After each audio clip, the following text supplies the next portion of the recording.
So there is the Yukon River behind me. We got up really early so that we could make it to Whitehorse to go to church, but also so we could have a longer day to just relax. It's only about 2.5, 3 hours here. So we're here at about 9:30 in the morning, and then we'll get to relax the rest of the day after church. But a pretty church building right next to the beautiful Yukon River. Fall colors are at peak. Look at how pretty that building is. Yeah, should be a good day in Whitehorse.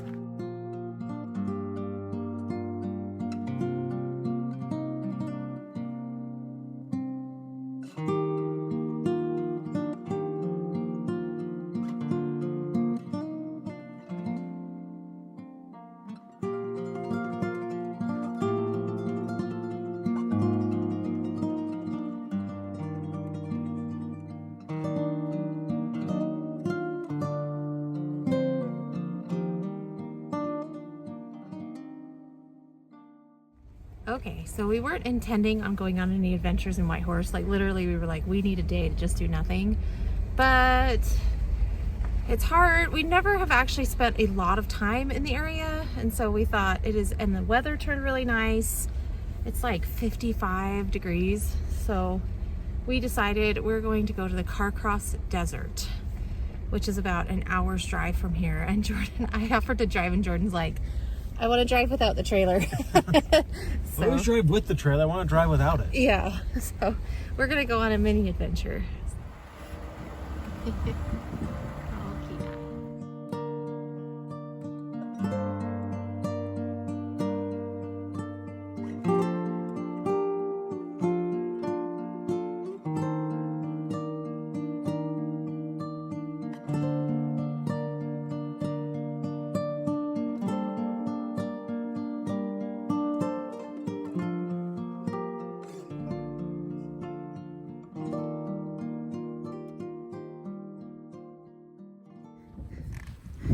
He's so cute.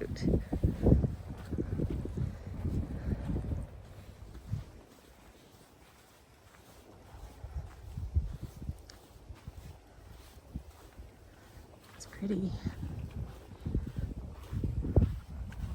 Wow. How pretty is that? Wow. This is stunning. This is the Carcross Desert. There's those two back there. Look at how pretty.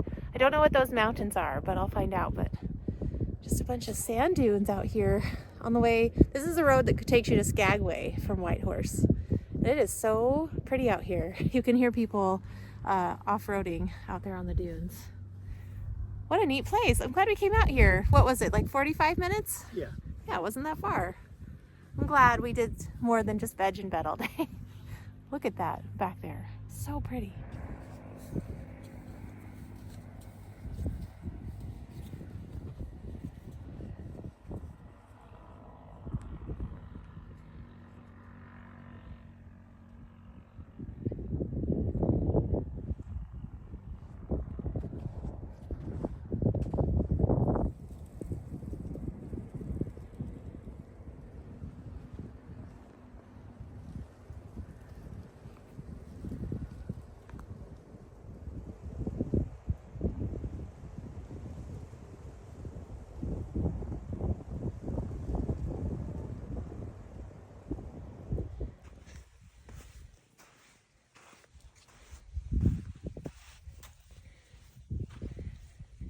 Little Boo in the wild.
Ice cream is open.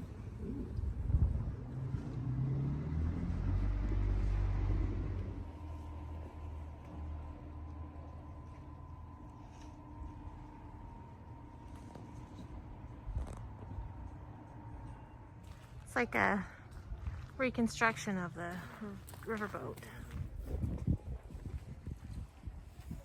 SS Tushy.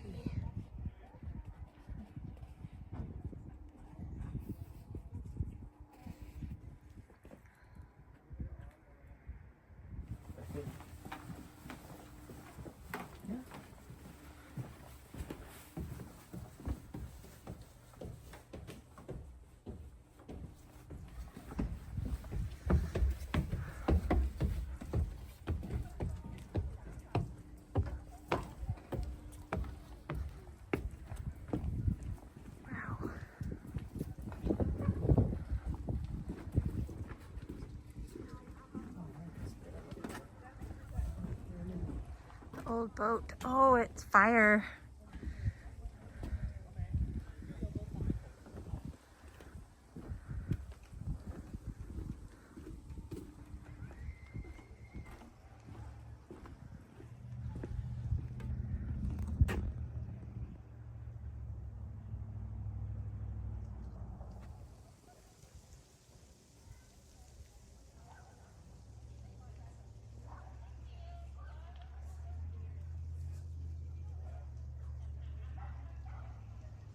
So it looks like, I haven't read exactly on it, but it looks like this little freighter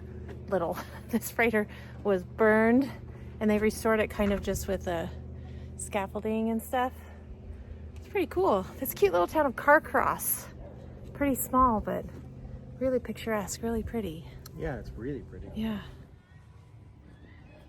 Yeah, so they were restoring it and it caught fire. That's too bad.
Okay, time for dinner. I'm having top ramen. Jordan is having burrito casserole. Oh, the door just kind of comes open. Here comes Jordan. He's getting a soda. There he is. The door kind of pops open. But now we had a nice day. So we're just relaxing in bed. And today, I didn't get it on film, but today we saw a bunch of elk.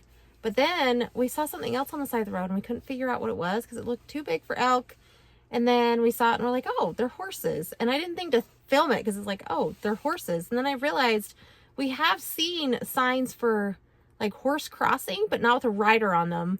And we thought, I think we've looked it up before, that there are wild horses here. And Jordan just found out, oh, sorry.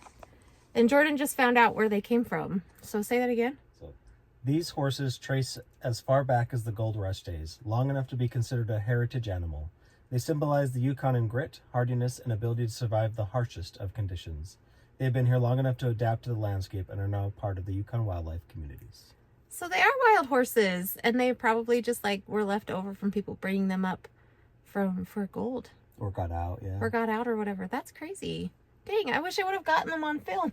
Because I was like, oh, it's just a horse. And then I realized those are wild horses. Anyway, that was neat. Yeah, elk and horses today. That is one thing I have never seen in the Yukon is wild horses. So now we can check that one off. Pretty awesome.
Hey, baby boy. Having hot dogs for lunch. Using the battery in the George Foreman. How you doing, Kenai? You doing all right? Good boy.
Checked in. It's been kind of a boring day, just driving. Really pretty.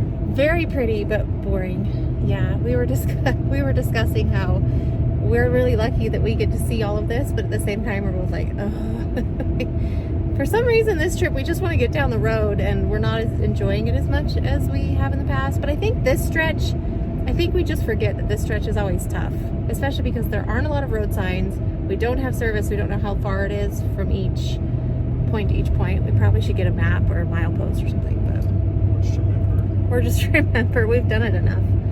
But we're gonna be staying in Watson Lake tonight and we're almost there.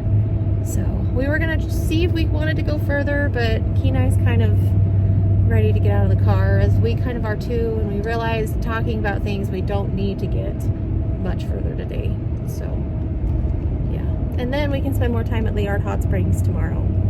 So Kenai, I think, reflects our feelings. So we can pay attention. He's like, oh, he wants to get in the car. Yeah. We all want to get in the car. Not bad. You ready? Yeah, don't mind his food sitting there. We've been trying to get him to eat for hours. Oh, but we're almost here. What a relief. They don't put any signs until like right before. Oh, it's really frustrating. Yukon, could you put up more road signs for us, please?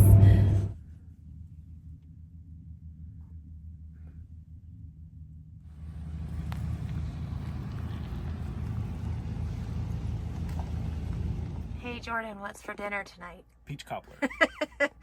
As dinner. How old are we? I don't know. We just are not in the mood for anything else. So here it is.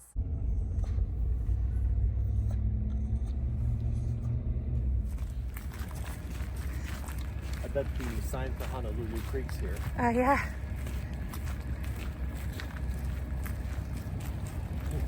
Maybe that's where it went. I bet.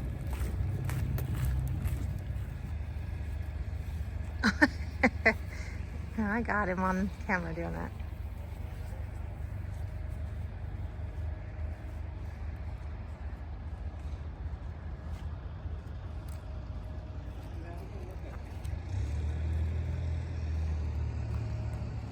It's really loud out here, but I'll try to talk a little louder. We are at the Signpost Forest in Watson Lake. We've talked about this a couple of times too, so you can watch some of our older videos if you want to know why it started. But we have put some license plates here before.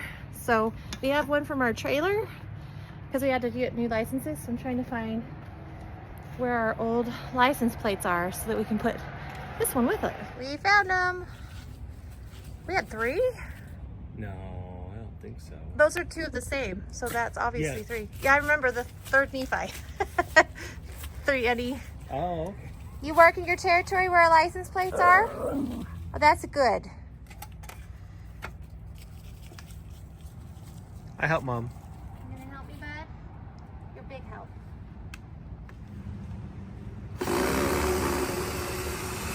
No, that's good enough. Look at that.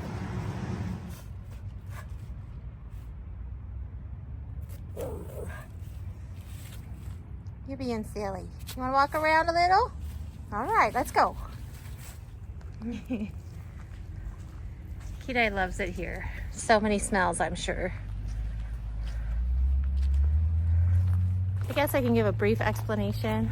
So Watson Lake is this little stop in the Yukon along the Alaska Highway, and they're known for the signpost forest. It was started during World War II. They were building the highway through here, and a homesick soldier put up a sign for his hometown, and the tradition kind of started there as people started adding signs. So kind of neat. It's kind of a fun place to walk around and see all the signs. We see a lot of Alaska signs, quite a few Utah. It's fun to see these things, these signs. You tell him, Boo. Hey, you, be quiet.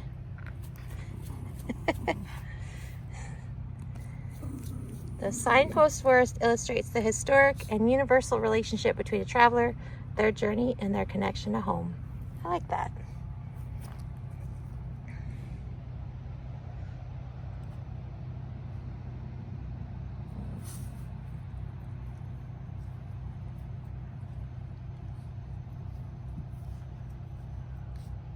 Okay, are you ready? Yeah. Ready to go, Kenai? Yeah, we are going to Liard Hot Springs today. Not very far, what, like 170 miles? It's less than that. It's less than that? Oh, nice. Maybe it is. I don't know. It's not very far. All right, let's go. This one, right,